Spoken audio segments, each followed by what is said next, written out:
Hi, I'm Cynthia from Really Clear Designs, and I am super excited to tell you today about a new project that I've just finished up in the past week or two.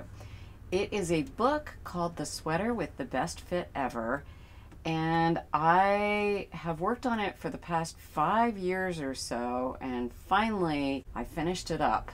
You can get it on Ravelry, and it's again called The Sweater with the Best Fit Ever, and it's by Really Clear Designs, or me, Cynthia Spencer.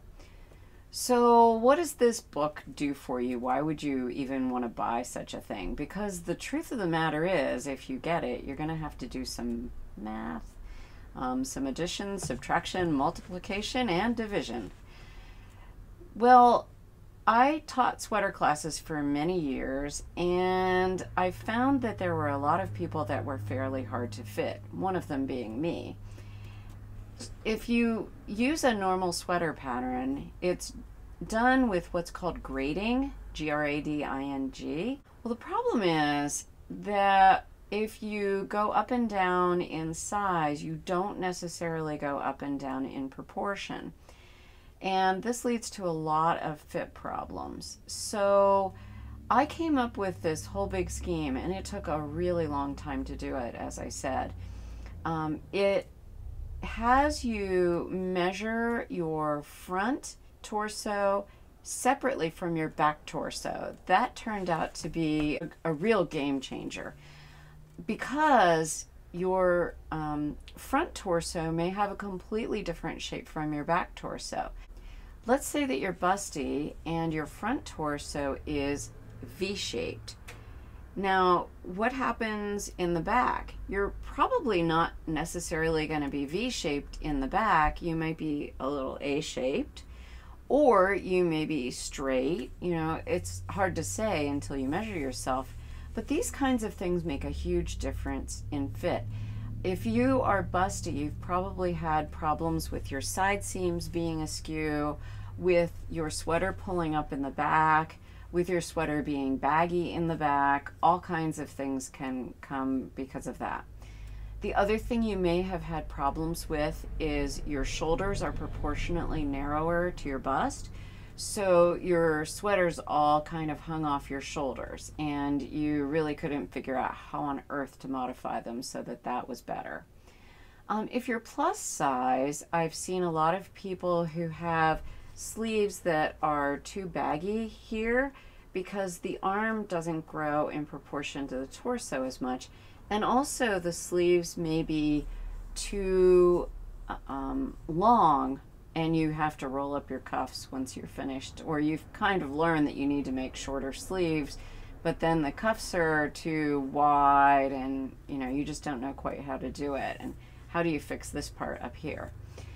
So there's a lot of, there's a myriad of fit issues, and that is just the tip of the iceberg.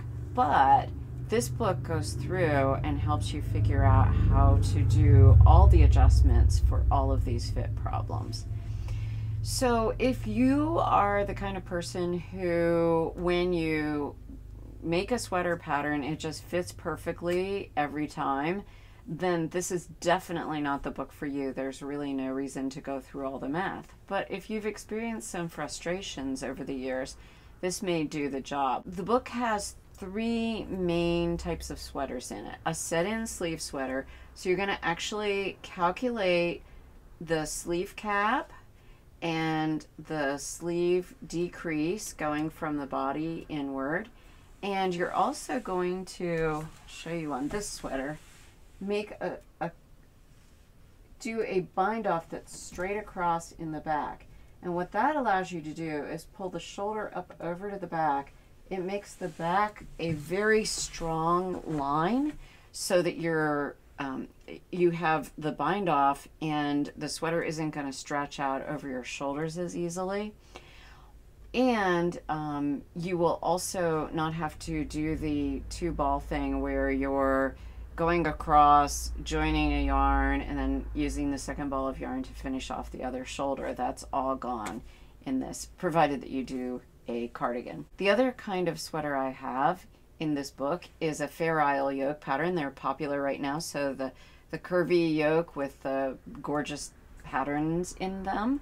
and you can use this book to adapt anyone's pattern. The last pattern type I have is a Raglan. So that's a sweater that starts here and has a straight line that goes up and inward towards your neck. I always had trouble fitting Raglans, and I was really excited to find that this worked for me, actually.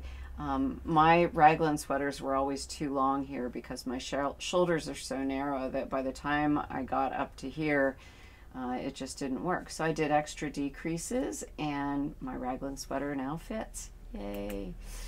So those are the types of sweaters that are in the book. Everything is a cardigan. You can, of course, adjust it to do a pullover. That doesn't take very much adjustment. And I think if you can go through all the calculations in this book, you'll easily be able to calculate how not to have a button band in the front. But I give you a little bit of heads up on how to do that in Chapter 9. I've used this book on probably 30 customers easily over the years, and I can't tell you how much I appreciate all of their comments and suggestions, and a little bit of their frustration as we kind of navigated this whole thing together, but I think I'm there now. So I just want to show you a little bit of the book. This is Chapter 2, which is the back to the underarms. Every chapter has a different section of a sweater. So Chapter 1 just shows you how to take your measurements and has you write them down and get them ready so that you can go on. You're going to do a gauge swatch. You're going to take all your measurements. Chapter 2 is the back up to the underarms, so just this area. It can be different shapes. I just show it here straight for ease of drawing. You are also going to do the fronts to the underarms in the next chapter, and the chapter that after that is the sleeve to the underarm. From there, you can choose to do either a set-in sleeve, a yoke sweater, or a Raglan. So let's take a look at just the back to the underarms. The first part of it is a straight shape, and that's an easy one to calculate. You take your finished back bust, and remember that you're measuring your front torso differently from your back torso.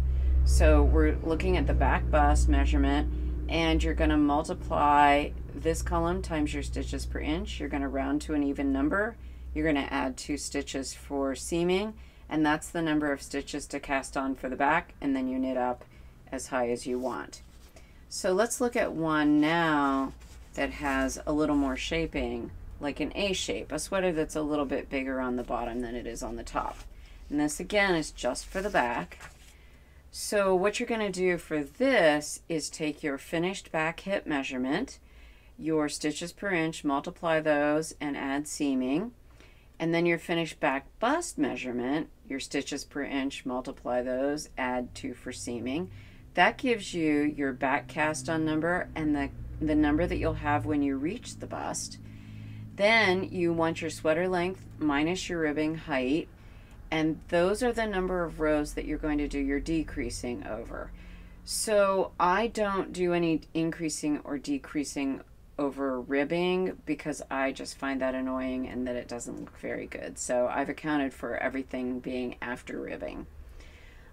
Then the total number of stitches you need to decrease, this minus that. You divide that by 2 because that's the number of times you'll decrease. And then you take the total number of rows you're decreasing divided by the times you're decreasing, and you get how often you'll decrease. So all the shapes go through this process. If you're doing an A line, you're going to start by casting on and then decreasing. If you're doing a V shape, you're going to start by casting on and increasing. If you're curvy, you're going to cast on, decrease, and then increase. If you're diamond shaped, you're going to cast on, increase, decrease. And if you're straight, you just cast on and hit the road. So that is the basic premise of the book. And if you have any questions for me, please ask them, and I'll try to do my best to answer anything that you'd like to know about it. Again, you can get it on Ravelry. It's called The Sweater with the Best Fit Ever. And I think you'll find that for the price, it's a really good value because I thought of everything. I really should be charging you $300 for it, but you probably don't want to pay that for a sweater book. So how's 20 bucks? I hope that you find it useful, and again, if you have any questions, let me know. And I look forward to hearing from you.